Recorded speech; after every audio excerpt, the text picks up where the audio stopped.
Salary మొత్తం first తారీఖు తీసుకొచ్చి ఆమెకి ఇచ్చేస్తాను. మీరు వెళ్ళేటప్పుడు ఆటోకి 100 రూపాయలు అడిగితే లెక్క అడుగుతున్నాను.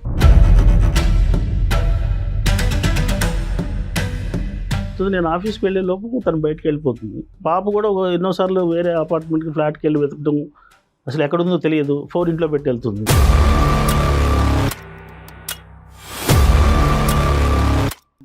ఒకసారి ప్రోగ్రాంలో ఫంక్షన్ రెడీ అయ్యి వెళ్ళొచ్చారండి.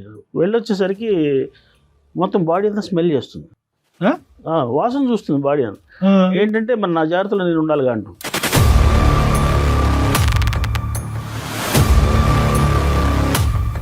ఏ ఫిజికల్ అట్రాక్షన్ కూడా లేదండి ఇద్దరి మధ్యలో.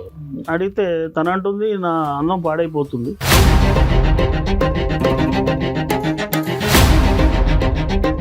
నేను ఒకటే అడుగుతా, ఇక్కడ మీరు పక్కింటికి వెళ్ళటానికి కారణం ఏంటి? మీరు టమాటా పచ్చడి బాగా పెడతారనా, లేదంటే మీ ఆయన టమాటా అలా ఉంటుందనా?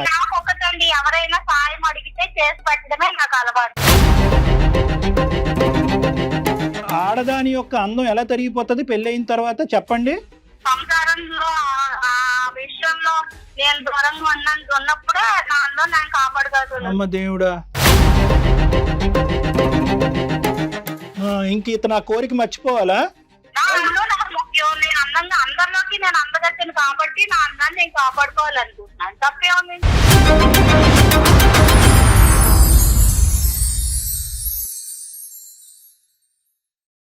అత్యాధునికమైన టెక్నాలజీతో ఫెర్టిలిటీ ట్రీట్మెంట్ అందిస్తోంది మెడిసి ఐవీఎఫ్. మెడిసి హాస్పిటల్ సమర్పించు అందమైన జీవితం కార్యక్రమానికి స్వాగతం.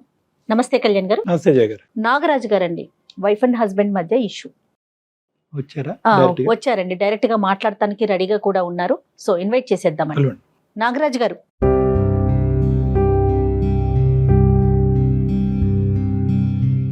నమస్తే నాగరాజు గారు. నమస్కారం అండి, నా పేరు నాగరాజు. చెప్పండి నాగరాజు గారు, సమస్య ఏంటి? నేను ఒక ప్రైవేట్ కంపెనీలో అసిస్టెంట్ మేనేజర్గా పనిచేస్తున్నాను. సంతోషం. సుజన నా వైఫ్. సుజన 4 years కిడ్ ఉంది. మా ఆవిడకి కొద్దిగా సోషల్ కల్చర్ ఎక్కువ. ఓకే, మంచి విషయం కదా. అంటే అపార్ట్మెంట్లో 18 ఫ్లాట్స్ ఉంటాయి. 18 ఫ్లాట్స్. తనకు ఒక 4 ఫ్రెండ్స్ ఉన్నారు. Okay okay. నేను ఆఫీస్ నుంచి ఇంటికి వచ్చేటప్పటికి ఇంట్లో ఉండదు. పాప వెతకాలి, నేను వెతకాలి, ఏ ఫ్లాట్లో ఉందో కూడా తెలియదు. విచిత్రం ఏమిటంటే పాప మీద మా మీద కంటే బయట వాళ్ళ ఫ్రెండ్స్ మీద, వాళ్ళ ఫ్రెండ్స్ ఇళ్ళకి వెళ్ళి సర్వీస్ చేయటం, వాళ్ళ ఇంట్లో వెళ్ళి వంట చేయటం, మన ఇంట్లో ఉన్న కర్రీస్ తీసుకెళ్ళి వాళ్ళకి సర్వ్ చేయటం, అదే సరిపోతుంది. ఇది ప్రతిరోజు జరుగుతున్న ఇష్యూనా మీ ఇంట్లో? ప్రతిరోజు జరుగుతుంది. నేను ఆఫీస్కి వెళ్ళే లోపు తను బయటకు వెళ్ళిపోతుంది. మరి పాపని ఎవరు చూసుకుంటారండి? పాప నేనే స్కూల్కి వెళ్ళి వెళ్ళిపోతాను. పాప వచ్చే టైంకి ఉంటుందా మహాతల్లి? అప్పుడు కూడా ఉండదా? పాప తెలియదు నేను ఏం జరుగుతుంది. పాప కూడా ఎన్నోసార్లు వేరే అపార్ట్మెంట్కి ఫ్లాట్కి వెళ్ళి వెతకడం, అసలు ఎక్కడుందో తెలియదు, 4 ఇంట్లో పెట్టి వెళ్తుంది. ఏదన్నా ఇంటి పరిధే, ఈ అపార్ట్మెంట్ బ్లాక్ పరిధే, అపార్ట్మెంట్ దాటి వెళ్ళదు. అపార్ట్మెంట్స్ లోనే ఏం చేస్తుందా అంటే, మనం ఏదన్నా వాళ్ళ ఇంటికి వచ్చి తన పొగిడితే అసలు ఏమో సోలం బాతికి అయిపోద్దండి. ప్రతిరోజు ఏం పని ఉంటుందండి వాళ్ళ ఇంటికి వచ్చి? అదే అర్థం కావట్లేదు. పైగా ఈ చివరికి ఎట్లేదంటే వాళ్ళ ఇంట్లో వెళ్ళి టేస్ట్ బాగుంది 4 మాటలు చెప్పి వెళ్ళి వంట కూడా చేస్తుంది వాళ్ళు.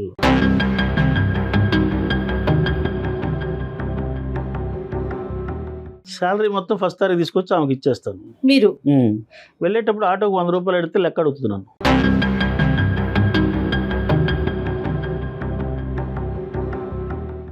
ఆదివారం రోజు ఇంకో రోజు ఇంట్లో మీరు ఉన్నప్పుడు అప్పుడు ఇంటి పరిధిలోనే ఉంటుంది, అప్పుడు కూడా దాటి వెళ్తుంది. ఆదివారం రోజు కాస్త చక్కగా చికెన్ తెచ్చుకొని 1 కేజీ తెచ్చుకొని శుభ్రంగా ఫ్యామిలీ 2 పూట్ల తిందామనే ఆలోచనతోటి తీరా తినబోయేసరికి 2-3 ముక్కలు ఉంటాయండి.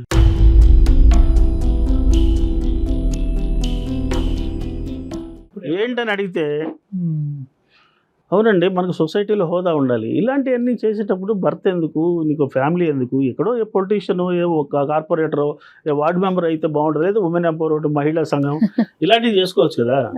నేను ఎంతో ఎక్స్పెక్ట్ చేసి మంచి ఫ్యామిలీ అని చెప్పి చేసుకున్న పాప పుట్టేదాకా బాగుంది. తర్వాత ఈ ప్రవర్తనలో ఇలా మార్పు వచ్చింది. మీరేమన్నా నచ్చట్లేదు ఆవిడకి? అంటే మీరు ఇంట్లో టైం స్పెండ్ చేయట్లేదు, మీకు తనకు కావాల్సింది ఇవ్వలేక అటువైపు ఏమైనా డైవర్ట్ అయింది ఆవిడ? అట్లేం లేదండి, మనిషి చూస్తే పద్ధతిగానే ఉన్నది. కాన్షియస్ మళ్ళీ ఏదో చక్కగా చీర కట్టుకొని తయారైందని చెప్పి వెళ్ళి కాస్త టచ్ చేస్తాడు, కిందికి వెళ్ళిపోయి ఏంటమ్మా అట్లా వెళ్ళిపోయావంటే ఇవాళ వనభోజనాలకు వెళ్తున్నారు అని చెప్పి ఎస్కేప్ అయిపోయి ఇప్పుడు బలహీనత ఏంటి? పొగడ్తా? కాంప్లిమెంట్స్ ఎవరైనా పొగిడితే తర్వాత బ్యూటీ కాన్షియస్ ఓకే. ఈ రెండింటిని దృష్టిలో పెట్టుకొని భర్తని నెగ్లెక్ట్ చేస్తా ఉంది, ఫ్యామిలీని నెగ్లెక్ట్ చేసుకుని తనంతా తానే నెగ్లెక్ట్ అవుతుంది. నా పనులన్నీ నేనే చేసుకోవాలి, ఇంట్లో బట్టల ఐరన్తో సహా నేనే చేసుకోవాలండి. సో మీ ఇంట్లో పనులు మీరు చేస్తారు, ఆవిడ వేరే ఇళ్లలో పనులు పనులు చేస్తారు. వాళ్ళు చేస్తారు. అది ఇంట్లో విచిత్రం. వంట అది చేస్తారండి ఆవిడ? వంట చేస్తారు, మార్నింగ్ ఏదో రెడీ చేసి వెళ్ళిపోతుంది. ఏదో Okay. మన వీళ్ళు ఎవరో పని మనిషిని పెట్టుకుంటే వాళ్ళు డ్యూటీ అయిపోతుంది కదా, అన్నం చేసాం కూర చేసాం ఇంకో ఇళ్ళకి వెళ్ళాలి. అదే రకంగా తప్ప ఒక హస్బెండ్ నాకేంటంటే ఇక్కడ ఉన్న భయం ఏంటంటే పాప ఎంత నెగ్లెక్ట్ అయిపోతుంది, ఆ పసిప్రాణం బయటకు చెప్పుకోలేకపోతుంది, తల్లి లేదు. ఎక్కడ ఉంటుందో తెలియదు, ఏ నిమిషం ఏం చేస్తుందో తెలియదు. నేను లిటరల్ గా చూశాను ఒకసారి. పాప వెళ్ళి ఒక ఫ్లాట్ లో ఉంది, నేను ఒక ఫ్లాట్ లో వెతుకుతున్నాను. అయ్యయ్యో. ఫోన్ కనీసం ఫోన్ తీసుకెళ్తాను, ఫోన్ క్యారీ చేయదు, ఆహా. ఇంట్లో ఉండిపో. మాకు డౌట్, ఫోన్ మోగుతుంది ఇంట్లో లేదు, ఎక్కడ ఉందో డౌట్. ఇవన్నీ ఒకసారి కూర్చోబెట్టి కూడా అడిగాను, వాళ్ళ అమ్మ నాన్న పిలిచి చెప్పాను. ఇవన్నీ చిన్న చిన్న విషయాలు అల్లుడు గారు ఇవి కూడా పట్టించుకుంటే ఎట్లా మీరు? విషయం చిన్నదైతే అయి ఉండొచ్చు, దానివల్ల ఇబ్బంది ఎక్కువగా కనిపిస్తా ఉంది ఇది కదా.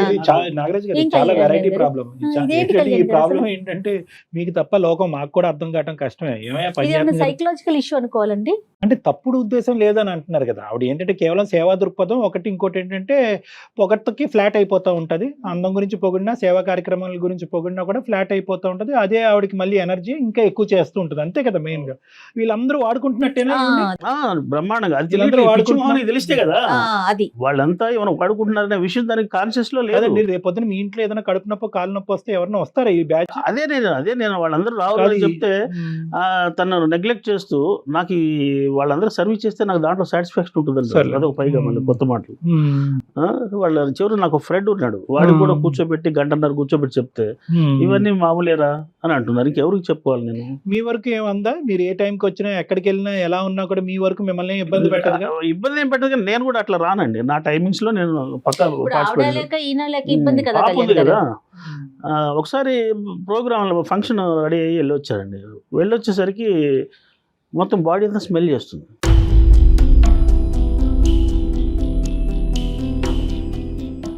వాసన చూస్తుంది బాడీ అని. ఏంటంటే మరి నా జాగ్రత్తలో నేను ఉండాలిగా అంటూ. అదేంటది? ఇదేం చెడ్డ అలవాటు, అది నాకు అర్థం కాలేదు. అంటే ఎప్పుడు ఫంక్షన్కి వెళ్ళినా వచ్చి ఆవిడ మిమ్మల్ని వాసన చూస్తా? వెళ్ళి ఫ్రెష్గా తయారీ స్ప్రే అది కొట్టుకొని వెళ్తాం కదండి ఫంక్షన్ అంటే. అంటే ఇద్దరు కలిపి వెళ్ళేదానిక మీరు నేను ఒక్కరే వెళ్ళేదానికి. ఇద్దరు వెళ్తే రాదు కదా తను బయటకు. అసలు అక్కడ పబ్లిక్ వాళ్ళని వదిలిపెట్టి రాదు, ఫ్రెండ్స్ని వదిలిపెట్టి రాదు. ఇంకేదంటే ఏ ఫిజికల్ అట్రాక్షన్ కూడా లేదండి ఇద్దరి మధ్యలో.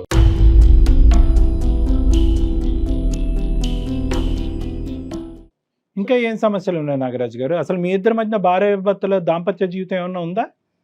లేదు సార్, అదే తను ఎప్పుడైనా దగ్గరికి పిలిచినా రాదండి. ఎందుకు ఏంటి అని ఒకసారి కూర్చోబెట్టి అడిగాను. ఎనర్జీ అంతా బయట అయిపోతే ఇక్కడే ఎనర్జీ. కూర్చోబెట్టి అడిగాను. అడిగితే తను అంటుంది నా అందం పాడైపోతుంది.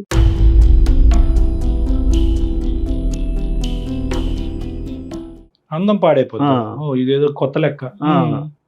అందం పాడైపోతుంది, నేను ఎప్పుడు ఇలా ఉండాలి. మరి అలాంటప్పుడు పెళ్లి చేసుకోవటం ఎందుకు సార్? భార్య భర్తలు కలిస్తే అందాలు పాడవుతాయి. పెళ్లి చేసుకోవటం ఎందుకు? పాపను అంటారు రేపు పొద్దున భవిష్యత్తు ఏంటి? ఈ రకమైన విచిత్రమైన సమస్యలతో చాలా నేను సఫర్ అవుతున్నాను, బయటికి చెప్పుకోలేని పరిస్థితి. ఆర్థిక పరిస్థితులు బాగానే ఉన్నాయండి. ఆర్థిక పరిస్థితులు నేనే ఫైనాన్షియల్ గా సంపాదిస్తున్నాను. మీ ఇల్లు వరకు ఇంటికి వచ్చాక కొద్దిగా నీట్ గా ఉంటుందా, లేదంటే చంద్రవందరగా ఉంటుందా? లేదు, అది నేను నాకు వచ్చే నా డ్యూటీ, అది వచ్చిన సెకండ్ హాఫ్ డ్యూటీ అది మీది. నా డ్యూటీ వచ్చి సర్దుకోవాలి, నా పక్క బట్టలు నేనే పెట్టుకోవాలి, నా బట్టలు నేనే ఐరన్ చేసుకోవాలి. ప్రైవేట్ కంపెనీలో మీ జాబ్ పార్ట్ టైం, ఇది ఫుల్ టైం జాబ్? ఇది ఫుల్ టైం జాబ్ అయిపోయింది. అయ్యో రామా. అలా కదా. ఈ ఒక్కసారి ఈ యాంగిల్ ఒకటి చెప్పండి, ఈ వాసనలు చూసే యాంగిల్ చెప్పండి. వినటానికి అసహ్యంగా ఉంది. బయటికి వెళ్ళి వస్తే వాసన చూసే ఆడదానికి అంటే మీ మీద అపనమ్మకమా? నా జాగ్రత్తలో నేను ఉండాలంటే అదే ఫీలింగ్, అపనమ్మకం. ఇప్పుడు నువ్వు దగ్గర రావు, నేను బయటికి వెళ్ళేది లేదు, నా పరిస్థితి ఏంటి, నేను ఎవరికి చెప్పుకోవాలి? ఇది మల్టిపుల్ టైమ్స్ అయిందా? Multiple times. సో ఇక్కడ బయటకు తీసుకెళ్ళాలని నాకు విచిత్రంగా అనిపిస్తుంది.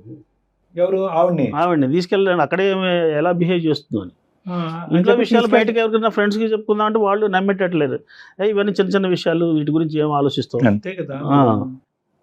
సరే, ఇప్పుడు మా దగ్గరికి ఎందుకు వచ్చారు? ఏం చేద్దాం అంటారు? సృజన గారికి మేము ఏం చెప్పాలి? ఒకప్పుడు మాట్లాడిస్తే మీరు. భర్తగా నాకు పొందాల్సిన సుఖం ఏమి లేదు సార్. కనీసం మనిషిని ప్రేమగా చూడటం లేదు. మార్నింగ్ వెళ్ళేటప్పుడు కానీ వచ్చేటప్పుడు వచ్చిన ఫేస్లో కాస్త చిరునవ్వు లేదు. ఇవన్నీ లేకపోవడంతో పైగా ఉల్టా ఏదైనా చిన్న చిన్న విషయాలకి డిస్కషన్ ఎక్కువ, ఆర్గ్యుమెంట్ ఎక్కువ. సో ఇవన్నీ చాలా ప్రాబ్లమేటిక్ రోజు రోజు పెరుగుతున్నాయి. నాకు మనశ్శాంతి లేదు ఫస్ట్. సో ఈ రకమైన ప్రాబ్లం అయితే చాలా టార్చర్ అయితే అనుభవిస్తున్నాను నేను. ఈ విషయంలో మీరు చెప్పి ఏమైనా కన్విన్స్ అంటే ఇప్పుడు ఈ విషయంతో విడిపోవడం అనేది పెద్ద సమస్య కూడా కాదు. అసలు నాకు ఏం అర్థం కావట్లేదు. మరి ఈ క్వాలిటీస్ పెళ్ళైనాక డెఫినెట్గా కుటుంబంతో మారుతారు కదా, కుటుంబం విలువలు తల్లిదండ్రులు నేర్పించాలి కదా సార్.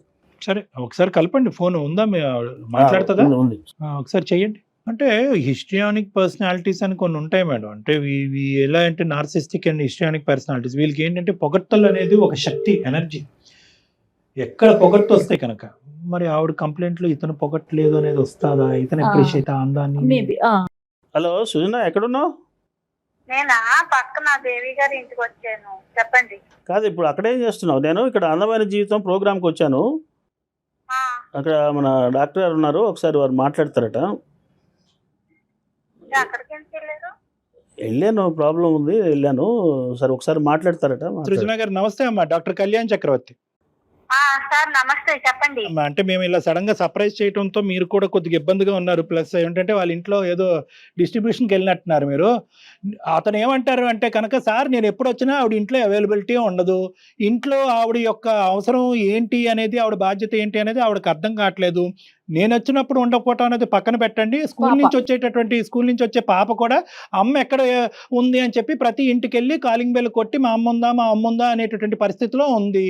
ఇటువంటిది ఇదేం కర్మ సార్ నాకు. పోనీ ఇంట్లో టైం స్పెండ్ చేసేటటువంటి ఆ అమ్మాయి కూడా వేరే పనుల్లో నిమగ్నం, బయట ఉండేటటువంటి ఇంపార్టెన్స్ ఇంట్లో ఇవ్వట్లేదు, మోరల్ సపోర్ట్ లేదు, ఇమోషనల్గా లేదు, ఆఖరికి భార్యాభర్తల సంసార జీవితం కూడా మా ఇద్దరి మధ్యన లేదని చెప్పి అతను వాపోతున్నాడు. మరి ఏం చేద్దాం అంటారు? అతను చెప్పే అంత స్థాయి ఉందా ఇక్కడ? 6 దాటుతుందండి. ఇంకా ఇప్పుడు ఇంకెంతసేపు 6 ఏళ్ళకే రిటైర్ అయిపోతారమ్మా? సంసారం చేయకుండానే పాప పుట్టేసిందండి నాకు. కాదు అమ్మ, సంసారం చేయకుండానే పాప పుట్టిందని మేము, అది లైఫ్ కాదు కదండి, అదే లైఫ్ కాదు కదా. భార్యాభర్తలు అంటే ఇంకా అదే పని మీద. అదే లైఫ్ అని నేను ఎక్కడన్నానమ్మా, అది కూడా లైఫ్ అని అంటున్నాను నేను. ఇప్పుడు ఒకటండి, ఇంటికి వచ్చేసరికి ఊరి మీద చిరాకులన్నీ తీసుకొచ్చండి నాకు మొహం మార్చుకుని వస్తారండి. ఆ మొహం చూస్తేనే నాకు చిరాకు వచ్చేది. మొహం బాగాలేదు, రైట్, ఓకే. నెంబర్ 2, చిరాకులన్నీ నాకు ఇంట్లో చూపిస్తారండి. నాకు ఎలా ఉంటుందంటే, ఇప్పుడు ఇరుగు పరుగు ఉన్నాం అనుకోండి, నేను ఎక్కడ ఉంటే అక్కడ సంతోషంగా ఇంటికి వస్తే ప్రేమ ఎప్పుడన్నా కాఫీ ఇచ్చావా నువ్వు? వెళ్ళేటప్పుడు ఆఫీస్కి వెళ్ళేటప్పుడు నాగరాజ్ ఆవిడ లిస్ట్ ఆవిడ చెప్పనియండి. చెప్పమ్మా. 1 మొహం బాగాలేదు, 2 హ్యాపీగా ఉన్నారు, నాతో నేను ఉన్న ప్లేస్ లో వాళ్ళకి సంతోషం ఉంది. ఇంట్లో ఆయనకు మాత్రమే నా దగ్గర సంతోషం లేదు. నన్ను చూస్తేనే బయటకి రాకన్నీ నా మీద చూపిస్తారు. ఇంక ఇంట్లో అక్కడ ఎలా ఉంటుందండి? ఏంటమ్మా భయంకరంగా ఏం చూపెడతాడమ్మా అతను? ఏం చూపెడతారు అది కూడా మేము తెలుసుకో. బయట చిరాకులన్నీ ఆ మీద చూపిస్తారు. ఇరుగు పొరుగు ఇళ్ళకెళ్ళి వాళ్ళకి కలిసేటప్పుడు ఇవాళ టమాటాలు వచ్చినాయండి, టమాటా పట్టబట్టి ఆవిడ వచ్చాను, నేను బాగా పడతాను కాబట్టి నన్ను అడిగింది, నేను వచ్చాను. తప్పే ఉందండి ఇందులో? ఎదురు వాళ్ళకి చేసుకుంటే తప్ప, అది కూడా ఆయన దృష్టిలో తప్పే. నేను ఒకటే అడుగుతా, ఇక్కడ మీరు పక్కింటికి వెళ్ళటానికి కారణం ఏంటి? మీరు టమాటా పచ్చడి బాగా పెడతారనా, లేదంటే మీ ఆయన టమాటా అలా ఉంటుందనా? ఎందుకు వెళ్ళారు మీరు? నాకు అర్థం కావట్లే. అంటే ఇక్కడ పరిస్థితులు బాగాలేక అక్కడికి వెళ్ళారా? అక్కడ మీరు బాగా సహాయం అందిస్తున్నారని చెప్పి అలా ఒక 4 మంచి మాటలు అంటాం వల్ల అక్కడికి వెళ్ళారా? దేని గురించి వెళ్ళారు? నాకు ఒకటండి, ఎవరైనా సాయం అడిగితే చేసి పెట్టడమే నాకు అలవాటు. ఆవిడ అడిగింది, నేను చేసి పెట్టాను. ఇందులో తప్ప, ఇది కూడా తప్పేనంటారా? అలాగే తప్పు అనట్లేదు. ఎందుకు తప్పు? మనకేదన్నా సాయం కావాలంటే కాదు సృజన గారు, మీరు చెప్తూనే పోతున్నారు. మీ మాటకి నేను సమాధానం చెప్పిన తర్వాత మళ్ళీ మీరు మాట్లాడండి. నేనేమంటున్నానంటే, ఇక్కడ ప్రత్యేకంగా ఒక కారణం కావాలి. ఇతను ఏంటంటే బయట అక్కడికి ఇక్కడికి వెళ్ళి అతను సాడ్గా, బాధగా, అతని బాధలన్నీ మీ నెత్తి మీద కక్కుతున్నాడు అనేటటువంటి ఉద్దేశంతో ఇంట్లో ఉండలేకపోతున్నారా? లేదంటే బయట నా ఇంపార్టెన్స్ ఎక్కువ ఉంది, బయట నా యొక్క పొగట్టు ఎక్కువ ఉంది, వాళ్ళు నా సహాయ సహకారాలు అక్కడ ఎక్కువ ఉపయోగపడుతున్నాయని వెళ్తున్నారా? ఈ రెండిట్లోకి ఏది అని అడుగుతున్నా. ఎక్కడ సంతోషం ఉంటే అక్కడే ఉంటారండి ఎవరైనా. ఇరుగు పొరుగు అయితే నాకు మనశ్శాంతిగా సంతోషంగా ఉంది కాబట్టి అక్కడ కూర్చుంటున్నాను. పొద్దు నుంచి సాయంత్రం దాకా ఏమి ఉండదండి వాళ్ళకి. పొద్దున్న అన్ని వండి పెట్టి ఆయన ఆఫీస్కి వెళ్ళిన తర్వాతే నేను ఇరుగు పొరుగు దగ్గర కూర్చుంటా. అదేనమ్మా, ఇప్పుడు నా భయం ఏంటంటే రేపొద్దున అతను ఉద్యోగం నుంచి రిటైర్ అయిన తర్వాత ఉదయం నుంచి సాయంకాలం వరకు అతను ఇంట్లోనే ఉంటాడు కాబట్టి, అతను మొహం చూడటం ఇష్టం లేదు కాబట్టి ఉదయం నుంచి సాయంకాలం వరకు రేపొద్దున మీరు అక్కడే ఉంటారేమో, తొందరలో జరగబోతుందేమో. ఎప్పుడు రిటైర్మెంట్ అండి? ఎప్పుడు రిటైర్మెంట్ గురించి ఎప్పుడు అడుగుతున్నారండి మీరు? కాదు, ఇప్పుడు రిటైర్మెంటే కాదనుకో, ఇప్పుడున్నటువంటి పరిస్థితిలో అతను ఏం చేయగలిగితే, అతను ఎలా ఉండగలిగితే మీరు ఇంట్లో ఉంటారు? ఆయన ఇప్పుడు నేను ఎలా సంతోషంగా ఉన్నాను, ఇప్పుడు ఒక హెల్పింగ్ నేచర్ అనేది మనిషి అన్నాక ఒక హెల్పింగ్ నేచర్ అనేది మనిషికి ఉండాలి. అది ఆయన దగ్గర లేదు. ఆయన చెయ్యరు, ఎదుటి వాళ్ళు చేస్తారు, వారో లేదు. అతను ఏమంటున్నాడంటేనమ్మా, నిన్నేమి హెల్ప్ చేయొద్దు అని ఏం అనట్లేదు, నా అవసరాలు ఏంటి అని అంటున్నాడు. అతను భార్యాభర్తల సంబంధం అవనియండి, లేదంటే మీ ఇంట్లో పనులు అవనియండి, మీ ఇంట్లో పనులన్నీ కూడా సవ్యంగా సాఫీగా ఎటువంటి ఇబ్బంది లేకుండా అయిపోతాయి సుజన గారు? లేదంటే ఇతను కూడా అతను దాంట్లో హెల్ప్ చేస్తాడా? ఒకసారి పెళ్లి అనేది చేసేది ఏంటంటే వంశాభివృద్ధి కోసం. ఆ వంశాభివృద్ధి నా కూతురు పుట్టింది. కూతురు పుట్టిన తర్వాత ఏదో నా పూజలు, నా పునస్కారాలు, నాకు ప్రజాసేవలు ఇవి నాకు ఇష్టం. ఇంటి సేవ లేదు కానీ ప్రజాసేవ నేను కాదన్ను. ఆయనకి ఇచ్చే ఫ్రీడమ్ నేను ఇచ్చాను. నాకు ఇచ్చే ఫ్రీడమ్ ని ఆయన నాకు ఇమ్మనండి. ఏ రోజైనా ఆఫీస్కి వెళ్ళాక నేను ఫోన్ చేసి మీరు ఏం చేస్తున్నారని నేను అడిగానా? నన్ను ఎందుకు అబ్జెక్షన్ పెడతారు? ఆడవాళ్ళకి ఎంత ఫ్రీడమ్ కావాలి అనేది మీకు ఇప్పుడు బోల్డ్ మీరే చెప్తున్నారు కదండి. మగవాళ్ళకి ఎంత ఫ్రీడమ్ ఉందో ఆడవాళ్ళకి కూడా అంత ఫ్రీడమ్. ఫ్రీడమ్ అంటే అది కాదు. ఇప్పుడు ఇంకొక అంశం చెప్పండి, ఈ ఒక్క అంశం పక్కన పెట్టండి. మీకు విపరీతమైన, సరే మీ అందం మీ ఇష్టం, మేమెవరు మాట్లాడటాను, కానీ మీ అందచందాల మీద మీరు చూపెట్టేటటువంటి ఇంట్రెస్ట్. అయ్యో నేను ఇంకా కంప్లీట్ చేయలేదు తల్లి, నా ఓపెనింగ్ స్టేట్మెంట్ అది. మీ అందం మీ ఇష్టం. ఈర్చపడుతున్నారా? ఈర్చపట్టం తప్ప అతని జీవితంలో ఇంకేం లేనట్టుంది అక్కడ. మీ అందం చూసి ఈర్చపట్టం ఒకటే అతను పెళ్లి చేసుకున్న చేసే ప్రధానమైన కార్యక్రమం. మీరేమో వచ్చి అందచందాలని ఇది చేస్తూ ఎదురింటోళ్ళకి పక్కింటోళ్ళకి చూపెడుతున్నారు, కానీ భర్తకు కావాల్సినటువంటి సుఖం అర్థం కాక అతను పరిగెట్టుకుని ఇక్కడికి వచ్చి కూర్చున్నాడు. మీరేమో వచ్చి ప్రజాసేవ చేస్తే తప్పేంటంటే, డాక్టర్గా మీరు ప్రజాసేవ చేయమనాలి కదా అని అంటే కనుక, ఏంటమ్మా ప్రజాసేవ చేసి, ఇంట సేవ చేసి ప్రజాసేవ చేయమ్మా. సరే, ఇప్పుడు ఈ అందం గురించి ఏంటి సబ్జెక్టు, ఈర్ష అంటారా? అప్పుడండి ఆ ఒక్క విషయంలో ఇప్పుడు అది పెద్ద విషయం కాదండి. భార్యగా ఆయన చేయాల్సినవన్నీ నేను చేస్తున్నా, దాని వల్ల అందం తరిగిపోద్దండి. అది నా అందం నేను కాపాడుకోవడం కూడా నాకు ముఖ్యమే కదా.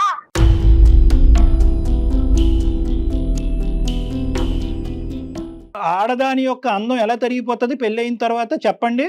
సంసారంలో ఆ విషయంలో నేను దూరంగా ఉన్నప్పుడే నా అందం నేను కాపాడుకోగలను. అమ్మ దేవుడా, అవునా? ఈ సబ్జెక్ట్ నాకు తెలియదమ్మా. అనవసరంగా నాకు ఈ సబ్జెక్ట్ తెలియక చాలా మంది ఆడవాళ్ళని అటువే ప్రోత్సహించేస్తున్నాను నేను.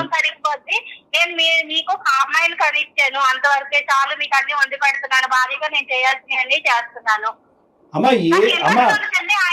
ఆయన ఆ విషయంలో నాకు ఇంట్రెస్ట్ ఉండదు. అమ్మా మిగతా నేను తగ్గించుకోవడం నాకు ఇష్టం లేదు. సృజన గారు, మిగతా చెప్పినటువంటి సబ్జెక్ట్ లో కొంతవరకు వ్యాలిడిటీ ఉన్నా కూడా ఇప్పుడు ఒక విచిత్రమైన సబ్జెక్ట్ చెప్పారు, నా కళ్ళు బయర్లు గమ్ముతున్నాయి. ఏంటది? ఆడది మగవాడితో కలిస్తే భార్యాభర్తల సంసారం జీవితం చేస్తే అందచందాలు తరిగిపోతాయా? ఎవరు చెప్పారమ్మా ఈ కాన్సెప్ట్? ఎవరు? ఇంకెవరో నలుగురు ఫ్రెండ్స్ ఉన్నారు కదా, ఆ నలుగురు ఫ్రెండ్స్ లో చెప్పి ఉంటారు. నెక్స్ట్ వాళ్ళని ఇక్కడ కూర్చోబెట్టాలి. ఓ అబ్బో, సరే అమ్మా. ఇప్పుడు కాదు, ఇంతేనా ఇతని పని? ఇంకింతేనా జీవితంలో? ఇది ఎందుకంటే చాలా ముఖ్యమైనటువంటి అంశం. అన్ని వండి పెడుతున్నాను అందరిలోని, అందరిలోని నేనంటే చాలా రెస్పెక్ట్ అండి, నాకు చాలా గౌరవిస్తారు, నేనంటే చాలా ఇష్టపడతారు. నేను ఉన్న చోట సంతోషంగా ఉంది. నేను వెళ్ళేసరికి ఇప్పుడు దాకా బోర్ కొట్టింది, నువ్వు రాగానే చాలా హ్యాపీనెస్, నువ్వు ఉన్న చోట సంతోషం ఉంటుందని అంటే నేనుంటే సంతోషంగా లేదంటారు. అమ్మ కామెడీ తీసి పక్కన పెడదాం, ఒక్కటి సీరియస్ గా మాట్లాడతాను నేను. ఎంతమంది నువ్వు ఈ సేవా కార్యక్రమాలు చేసేటటువంటి ఈ గుంపు అంతట్లో ఎంతమంది మీ ఇంటి వరకు వచ్చి మీకు హెల్ప్ చేస్తున్నారు? ఒక కూర చెప్పండి, ఎంతమంది మీ ఇంటి వరకు కూర అంటే అలా తీసుకొస్తేనే మేము ఇవ్వాలా అండి, అప్పుడే సేవ చేయాలన్నది కాదు. మీకు ఎప్పుడైనా ఒక అవసరం పడినప్పుడు వీళ్ళు ఎవరన్నా నిలబడుతున్నారా? సరిగ్గా రాదండి, వాళ్ళెవ్వరూ సరిగ్గా చేయరు, నేనే బాగా చేస్తాను కాబట్టి సంతోషం. అలా కదమ్మా, అతను నాగరాజు గారు పెట్టుకునే స్తోమతను నాకు ఇచ్చాడు. వాళ్ళ సంసార విషయాలు మనకి ఎందుకండి, మన సంసారం మనకు కావాలి కదా. నాకు ముఖ్యం. నేను అందంగా అందరిలోకి నేను అందగత్తెను కాబట్టి నా అందాన్ని నేను కాపాడుకోవాలనుకుంటున్నాను. తప్పేముంది?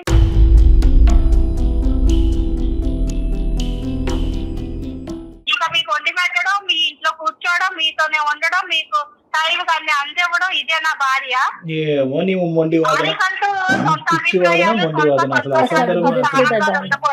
పిల్ల పుట్టేంత వరకు నీ దగ్గరకు వస్తాను, ఒక పిల్ల జల్లో పుట్టిన తర్వాత నా అందాన్ని కాపాడుకునే కార్యక్రమంలో నీ దగ్గర నుంచి దూరంగా ఉంటానని చెప్పుంటే ఆ మహానుభావుడు పెళ్లి చేసుకుని ఉండేవాడు కాదు. ఇది పెళ్లి పెళ్లి నాకు తెలియదండి, అప్పుడు తెలీదా? తెలియదు. అమ్మో. అప్పుడు నాకు సన్వైస్ కదా, నాకు తెలియదు. ఇంక ఇతను ఆ కోరిక మర్చిపోవాలా? అలానే నేను ప్రతిరోజు అలాగే లేను కదండి, ఎప్పుడు 6 నెలలకో 8 నెలలకో సంవత్సరం. ఎందుకమ్మా మరి అంత ఫ్రీక్వెంట్ గా? అసలు పక్కన పెట్టేయలేదు కదండి. 6 నెలలకు ఒకసారి వస్తుందంట ఆవిడ బెడ్ మీదకి. ఏం మాట్లాడుతున్నావు అమ్మా ఇది? అసలు నాకు ఏం చెప్పాలో కూడా నాకు అర్థం కావట్లేదు. ఫస్ట్ టైం ఏం మాట్లాడాలో కూడా నాకు అర్థం కావట్లేదు. నిజంగా ఏం చదువుకున్నారు? నీకు చెప్పినటువంటి ఆ మహాతల్లి ఎవరు? ఆ మహాతల్లి అలా చెప్తుంది అంటే కనుక నిన్ను పక్కదో పట్టించడం గురించి, నీ సంసారంలో నిప్పులు పోయడం గురించి అలా చెప్తుందేమో. ఆ మాత్రం ఆలోచన కూడా లేదు. వదిలేమ్మా, ఏం డాక్టర్లా? వదిలేమ్మా, ఇలా చెప్పినటువంటి డాక్టర్ ఎక్కడో ఉంటారని నేనైతే అనుకోవట్లేదు. ఆవిడ దేనికి సంబంధించిన డాక్టర్, మీకు ఆవిడ ఎందుకు చెప్పిందో, ఆవిడ మాట మీరు ఎందుకు ఆలోచించుకున్నారు కానీ అది వేరే టాపిక్. ఇప్పుడు అతను ఏమంటున్నారంటే ఇంకొక అంశం కూడా, ఇంట్లో విషయాలు, సంసార విషయాలు మనలో మనం మాట్లాడుకోవడం పోయి మీ దగ్గర దాకా తీసుకురావడం ఏంటండి? పరుగు పోవడానికి. ఇంకెక్కడ మాట్లాడమంటారు చెప్పండి? ఇంకా అతను ఎక్కడ మాట్లాడమంటారు? మీ పేరెంట్స్ దగ్గరికి వెళ్ళి మాట్లాడితే వాళ్ళు ఏమొచ్చి ఈ మాత్రం సమస్యకి, ఎందుకంటే బహుశా వాళ్ళకి మీ మెంటాలిటీ ముందు నుంచే తెలిసేమో, అంతా అతను నెత్తి మీద రుద్దారు. అంటారంటే నీ బాధ నువ్వు చూసుకో అయ్యా, ఈ మాత్రం దానికి మా దగ్గర వరకు ఎందుకు వచ్చావని చెప్పి. పోనీ ఇరుగు పొరుగు అందరితో చెప్పుకోవాలంటే కనుక అందరికీ మీరు వెళ్ళి సహాయ సహకారాలు అందించేటప్పటికి వాళ్ళెవరు ఇతని తరపున నిలబడరు. అందరూ మీ తరపునే మంచిది సృజన అంత గొప్పది లేదు, సృజన అంత అందమైనటువంటి అమ్మాయి లేదు అని చెప్పి మిమ్మల్ని పొగట్టలతో కుమ్మేస్తున్నారంట. కాబట్టి అండి నేను అటు అత్తారింటికి గాని ఇటు పుట్టింటికి గాని ఇరుగు పొరుగు గాని అందరికీ సాయంగా అండగా నిలబడుతున్నాను కాబట్టి వాళ్ళందరూ నా తరపు మాట్లాడుతున్నారు. ఈ హెల్ప్ కావాలనగానే అక్కడ నిలబడుతుంది, అండగా నిలబడుతుంది. అలాంటి భార్య దొరకడం ఆయన అదృష్టం అనుకోవాలి. అతను అనుకోవాలి అంటే కనుక అతను ఇంకో జన్మ ఎత్తాలి కానీ అలా కాదు. అలాంటి భార్య దొరుకుద్ది.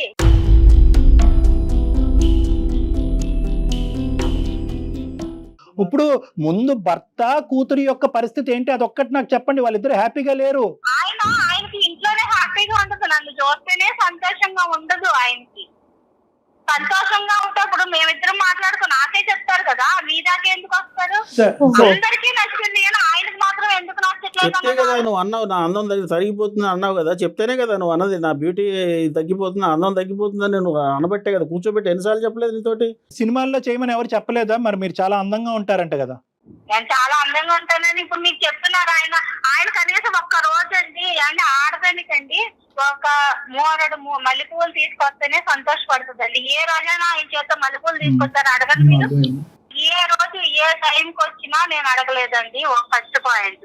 2, ఆయనకి ఏది నచ్చితే అదే నేను కట్టుకున్నాను తప్ప నాకు ఇది నచ్చింది అంటే ఆయన ఎక్కడ ఫీల్ అవుతారో, ఆయన బాధపడడం ఇష్టం లేక నేను అది అడగలేదు. ఆయన ఏ షర్ట్ వేరే షర్ట్ నచ్చినా కూడా ఆయనకు నచ్చిన షర్ట్ అది చండాలంగా ఉందండి, అది వేసుకుంటే అస్సలు బాగోదు, అయినా అదే తీసుకుంటే నీకు కరం ఇంకా నీకు సెలక్షన్ కూడా రాదనుకుని ఊరుకున్నాను తప్ప నువ్వు ఇది కట్టుకొని నేను అడగల. ఆవిడ యొక్క బలహీనత అవనియండి, ఏదన్నా అవనియండి, సర్వసహజంగా ఆడవాళ్ళందరికీ కూడా ఉండేటటువంటిది ఏంటంటే అప్రిసియేషన్ కావాలి. వంట బాగుంది, చీర బాగుంది, కట్టుబాటు బాగుంది, ఆలోచన బాగుంది.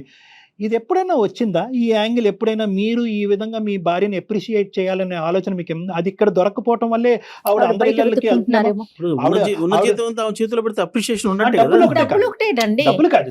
కానీ ఇదంతా కూడా ఎక్కడ స్టార్ట్ అయింది అంటే కనుక ఆవిడ వీక్నెస్ ని అందరూ క్యాష్ చేసుకుంటున్నారు. ఆవిడ వీక్నెస్ ఇది అన్నది మీకు అర్థం కావట్లేదు. ఆవిడ వీక్నెస్ ఏంటంటే బహుశా ఒక చిన్న పొగట్ట, ఈ కూర బాగుంది, ఈ వంట బాగుంది, ఈ చీర బాగుంది. పొగట్టం అనేది కాదండి, పొగట్టం అనేది పెదాల దగ్గర నుంచి వచ్చే కాదండి, మనసులోంచి వచ్చేటటువంటి అంశం. ఆవిడ ఇప్పుడు వరకు అన్ని ఇన్వాలిడ్ పాయింట్స్ చెప్పిన లాస్ట్ 2 minutes బ్యాక్ ఆవిడ చెప్పినటువంటి పాయింట్ చాలా వ్యాలిడ్ పాయింట్ ఉంది. నాకు ఎప్రిసియేషన్ కావాలి. అతను ఎప్పుడు చూసినా కూడా వర్క్ అని చెప్పి బయటకు వెళ్ళి ఆ వర్క్ అంతా అతను నెత్తి మీద వేసుకుని అంతే. సరే, మగాడంటే అలాగే కష్టపడాలి, తప్పదు. కానీ ఆవిడకి ఈ బలహీనత ఉన్నప్పుడు ఏంటంటే కొద్దిగా మీరు ఆ లూప్ అనేటటువంటిది ఓపెన్ చేసి ఆవిడ కావాల్సిన ఆవిడ కాంట్రిబ్యూట్ చేస్తే బహుశా ఆవిడ ఇది ఎత్తుక్కుంటూ వేరే ఇళ్ళకి వెళ్ళదేమో అనేది నా అభిప్రాయం. ఇప్పుడు నేను ఒక చీర కట్టుకున్నాను అనుకోండి, కనీసం ఆ రోజు నా మొహం కూడా చూడకూడదు. దాన్ని ఈ రోజు ఏం చీర కట్టుకున్నానో ఆయన అడగండి, చెప్తారేమో, గుర్తుందేమో అడగండి. అది కష్టం. కట్టుకున్నానో నా ఫ్రెండ్స్ చెప్తారు, నిన్న కట్టుకుని చేసి సోపరైన ఒక గుడి కూడా తీసుకెళ్ళరండి. అంటే నేను అందంగా ఉన్నాను కాబట్టి అక్కడ వాళ్ళందరూ నన్ను అంకు చూసి చేస్తారు కాబట్టి నన్ను బయటికి తీసుకెళ్ళరు. ఇది భార్యాభర్తలుగా ఎదురు కూర్చుని ఏమండి నాకు మీ దగ్గర నుంచి రావాల్సినట్టు మీరు ఎలాగైతే శారీరకపరమైనటువంటి సంతోషాన్ని కోరుకుంటున్నారో అదే ఒక భార్యగా నాకు ఒక స్థానం అనేటటువంటిది ఇంట్లో ఉండాలి అనే కోరికతో నేను ఉన్నాను, నా దగ్గర నుంచి ఈ పొగట్ట ఈ ఎప్రిసియేషన్ ఈ అనుభవం నాకు కావాలి అనేది మీరు చెప్తే ఎందుకు ఇవ్వడం మాత్రం? తప్పకుండా. అంటే ఏ భార్య అన్నా నన్ను పొగుడు లేకపోతే నాకేమో ఇది చెయ్యి అని భార్య అడిగితే చేసేదాన్ని. బేసికలీ ఏంటంటే అతను ఇంటి వర్క్ వెళ్ళటం, వర్క్ నుంచి ఇంటికి రావటం తప్ప ఆ మహానుభావుడికి ఇంకేమీ తెలియదు. అలా తెలియనప్పుడు ఏంటంటే ఏమండి మీ దాకా ఎందుకు వస్తారండి? మరి ఇది తెలిసిందా ఇంట్లో విషయాలన్నీ? అదేనమ్మా, మీరిద్దరు కూర్చొని మాట్లాడుకుంటే మా వరకు తీసుకురావాల్సినటువంటి అవసరం లేదమ్మా. కాదమ్మా, నేను ఇప్పుడు ఇందులో ఏంటంటే కొన్ని చాలా వాస్తవాలకి సైన్స్కి చాలా దూరమైనటువంటి అపోహలు అంశాలు ఉన్నాయి. అవి పబ్లిక్ ప్లాట్ఫామ్ మీద మాట్లాడుకోవడానికి మీకు నచ్చదు, అతనికి బాగుండదు, నాకు నచ్చదు. అవి విడిగా మనం కౌన్సిలింగ్ అనేటటువంటి ప్రక్రియలో కూర్చొని మాట్లాడుకుందాం. అది మేజర్గా ఏంటంటే భార్యాభర్తలకు సంబంధించింది. ఇక్కడ ఒక అంశం ఏంటంటేనమ్మా, నేను కూడా ఆయనలో ఉన్న లోటుపాట్లు అన్ని మీ దగ్గర చెప్పాల్సినవి ఉన్నాయండి. తప్పకుండా దాన్ని బట్టి మీరు ఆయన కూడా చెప్పండి. అదే ఓకే. కానీ మీరు అలా డైవర్ట్ అవటానికి ప్రధానమైనటువంటి కారణం ఏంటంటే మొగుడుగా ఉండేటటువంటి ఇతను నాకు ఇచ్చేటటువంటి ఇంపార్టెన్స్ డబ్బుల పరంగా ఇస్తున్నాడు లేండి. ఏంటంటే ఒక ఆడదాని యొక్క బలీనత తెలుసుకుని ఆ అందచందాలని పొగట్టమో లేదంటే ఈ బాగున్నాయి అనేటటువంటి మాట అంటమో ఈ విధంగా ఉంటే కనుక నేను ప్రోత్సహించబడతానండి, దాన్ని బట్టి నేను ఇంట్లోనే ఎక్కువ టైం స్పెండ్ చేసి ఉండేదాన్ని అనేది మీ వాదన. దాని గురించి అతనితో కూడా మనం మాట్లాడదాం. ఎందుకంటే అతనికి చాలా వరకు తెలియనితనం అనేది ఉంది. ఇక్కడ వరకు వచ్చారు అంటే కనుక మీ ఇంట్లో ఆ డిస్కషన్ జరిగి మీరు అక్కడే తేల్చుకుని ఉంటే కనుక ఇక్కడ వరకు రాలు. మీ ఇద్దరు కూర్చుని మాట్లాడుకోవటానికి టైమే ఉండట్లేదు. ఎందుకంటే ఏ ఇంట్లో మీరు ఉంటున్నారనేది అతనికి తెలియట్లేదు. ఎత్తుక్కుని వచ్చేటప్పటికే అలసిపోతున్నారు, అందరూ పడుకుంటున్నారు. సో అతను చెప్పేటటువంటి వర్జన్ బట్టి ఏంటంటే మీ ఇద్దరి మధ్యన ఇన్ని 6 సంవత్సరాల్లో మీ ఇద్దరు ఉండేటటువంటి ప్రాబ్లమ్స్ ఏంటి అనేది మీరు డిస్కస్ చేసుకోవాలి. ఇది ఒకటి. అతని సైడ్ నుంచి ఉండేటటువంటి కొన్ని అంశాలనమ్మా ఖచ్చితంగా ఒక్కసారి ఎమోషనల్ ఫీల్ అవ్వకుండా ఈ వేదిక వరకు అతను ఎందుకు తీసుకొచ్చాడనే ఆలోచన లేకుండా ఒక్కసారి మీ మనస్సాక్షి మీద చెయ్యి వేసుకుని ఒక్కసారి ఆలోచించుకోండి. ఈ రోజు నుంచి మీరిద్దరు ఎవరికైనా చుట్టుపక్కల ఇరుగు పొరుగు వాళ్ళకి హెల్ప్ చేయాలనుకుంటే ఇద్దరు కలిసికట్టుగా వెళ్ళి హెల్ప్ చేసుకోండి. మీరు ఎక్కడ ఉంటున్నారో తెలియక అతను ఆలోచించుకుంటూ ఉంటాం. ఏ 10 రూపాయలు ఇస్తే కనుక అది ఎలా మాయం అవుతుంది అనేటటువంటి భయంలో ఉండటము ఇది కరెక్ట్ కాదు. దేనికన్నా ఒక హద్దు, ఒక లిమిట్ అనేటటువంటిది ఉంటుంది. సోషల్ సర్వీస్ చేస్తే తప్ప, పక్కింటి వాళ్ళకి హెల్ప్ చేస్తే తప్ప, పక్కింటి వాళ్ళకి ఇరుగు పొరుగు వాళ్ళకి హెల్ప్ చేయటం వల్లే కనుక భగవంతుడు మనకి మనల్ని చూసుకుంటాడు అనేటటువంటి మీ వాదనతో నేనేమి వ్యతిరేకించట్లే.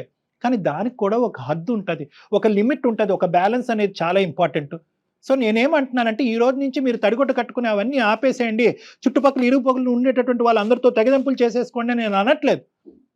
మీ భర్తకి ఇష్టపూర్వకంగా ఉండేటటువంటి అంశాలు మీరు చేపట్టండి. ఇద్దరు కలిసికట్టుగా చేయండి. ఏవైతే ఫ్రెండ్స్ రిలేషన్షిప్స్ మీరు డెవలప్ చేసుకుంటున్నారో కలిసికట్టుగా ముందుకెళ్ళి చేసుకోండి. కానీ అందులో కొంతమంది ఎవరైతే కనుక మిమ్మల్ని వాడుకోవటానికి, ఈ సిచ్యువేషన్ అడ్వాంటేజ్ తీసుకోవటానికి, ఆఖరికి మీ మైండ్లో అనవసరమైనటువంటి సబ్జెక్ట్స్ పెట్టి ఈరోజు భార్యాభర్తల దూరం కూడా పెంచడానికి ప్రయత్నించే వాళ్ళు కూడా ఉంటారు. తస్మాత్ జాగ్రత్త అని మీకు చెప్తున్నా. సో ఇక్కడ ఏంటంటే ఫస్ట్ ఆఫ్ ఆల్ మీరు చేసేవి మీరు చేయండి, కానీ ఎంతవరకు దానికి మీ హస్బెండ్ ఏకీభవిస్తున్నాడు అన్నది ఒకసారి ఆలోచించుకోండి. పాపతో టైం స్పెండ్ చేయండి, ట్రై చేయండి. హస్బెండ్తో టైం స్పెండ్ చేయడానికి ట్రై చేయండి. అతని దగ్గర నుంచి ఏమైనా ప్రాబ్లమ్స్ ఉంటే కనుక మీలో ఈ ప్రాబ్లమ్స్ ఉన్నాయి ఇవి నేర్చుకోండి అని చెప్పి ఓపెన్గా మాట్లాడటానికి ట్రై చేయండి. ఇంటి పరిస్థితులు చక్కదిద్దుకున్న తర్వాత బయటకు వెళ్ళటానికి ఆలోచించుకోండి. సుజన, ఒకటి, ఏదైనా కూడా చేతులు కాలేక ఆకులు పట్టుకునే పరిస్థితి రాకూడదు. ఎవరైతే కనుక మిమ్మల్ని ఈరోజు పొగడ్తలతో ముంచుతున్నారో కరెక్ట్గా ఒక వారం 10 రోజులు వాళ్ళ ఇంట్లోకి వెళ్ళకుండా, ఏ హెల్ప్ చేయకుండా, ఏ కూర ఇవ్వకుండా, ఏ డబ్బులు సహకరించకుండా ఎండగట్టండి. అసలైనటువంటి రూపురేఖల్లో నిజాలు బయటకు వస్తాయి. ఒకసారి అపాయింట్మెంట్ తీసుకొని కలుద్దురు కానండి సృజన గారు, మీరును మీ హస్బెండ్ కలిసి. ఓకే అండి, డాక్టర్ గారిని కలిసే లోపు మీరు కూడా ఎలాంటి ఇష్యూస్ చేసుకోమాకండి. వీలైతే ఈ వారంలోనే 1-2 రోజుల్లో కలుద్దురు కానీ. కలవండి ఒకసారి మాట్లాడండి. రైట్ అండి. Thank you sir. నమస్తే. అత్యాధునికమైన టెక్నాలజీతో ఫెర్టిలిటీ ట్రీట్మెంట్ అందిస్తోంది మెడిసి IVF.